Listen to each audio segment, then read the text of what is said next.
waad ku mahadsantihiin inaad taasna la fahantaane fadlan nala faafiyo wararka oo gaarsiiyo saaxiibadiina idinka oo ku sheer gareynaya baraha bulshada.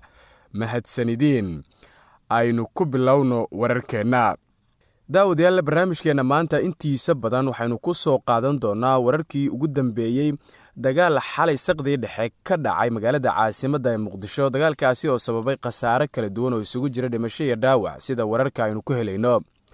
waxaa xalayto saq dhexe abaara 7 iyo qadar daqiiqadaha magaalada Muqdisho mar qoro laga maqlay rasaas culus oo ay isweedaarsanayaan ciidamo ka tirsan kuwa dowladda federaalka ah ee Soomaaliya iyo ciidamo markaasi ilaalo u ah midowga murashaxiinta mucaaradka gaar ahaan madaxweynayaashii hore ee dalka Xasan Sheekh Maxamuud iyo Shariif Sheekh Axmed oo iyagu ku sugnaa hotel Naasa Hablood oo u dhow daljirka Daahsoon, halkaasi oo maanta lagu wado in ay banaanbaxyo ka dhacaan inkastoo markaasi dagaalkaasi uu saameyn ku yeelan karo dibadbaxyadii maanta. faahfaahinno ayaa waxay ka soo baxayaan dagaal xalay saqdi dhexe ka dhacay agagaarka daljirka Daahsoon oo u dhow hotelka la yiraahdo Maa'ida oo ay degan yihiin madaxweynayaashii hore ee dalka Xasan Sheekh Maxamuud iyo Shariif Sheekh Axmed oo ay weheliyaan murashaxiin kale oo lagu xusi karo madaxweynihii hore ee Koonfur Galbeed Soomaaliya.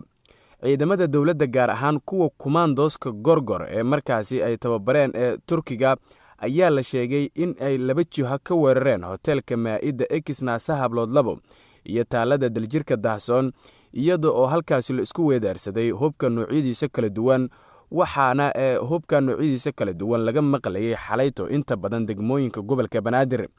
ciidamadan ayaa la sheegay inay weerar markaasi dhinaca dambe ah oo markaasi ku bilowday hub culus ay ku qaadeen hotelka ay deganaayeen madaxweynayaashii hore ee dalka, waxaana la sheegay in dib loo celiyay halka ciidamo kale ay isugu dhaceen ciidamo ilaalo ka ahaa taalada daljirka Daahsoon. waxaana xalayto magaalada Muqdisho laga dareemayay jawi ka duwan kuwii hore maadaama dagaalku uu markaasi bilowday xilli dambe. madaxweynayaashii hore ee dalka ayaa iyagu waxa ay ka hadleen dagaalkii xalayta ka dhacay magaalada Muqdisho, waxa aynu ku eedeeyeen inay ka dambeeyaan madaxda ugu sarreysa ee dowladda federaalka ah ee Soomaaliya, iyada oo ay sheegeen in madaxweynaha dalka uu weerar ku soo qaaday madaxweynayaashii hore ee dalka sida ay markaasi sheegeen. haddaba murashax madaxweyne Daahir Maxamuud Geelle oo ah afhayeenka midowga murashaxiinta ayaa sheegay in weerar gaadmo ah oo madaxweyne Farmaajo amray lagu qaaday hotelka Maa'ida ujeedkiisuna ahaa in lagu dilo madaxweynayaashii hore balse ay ka badbaadeen. waxa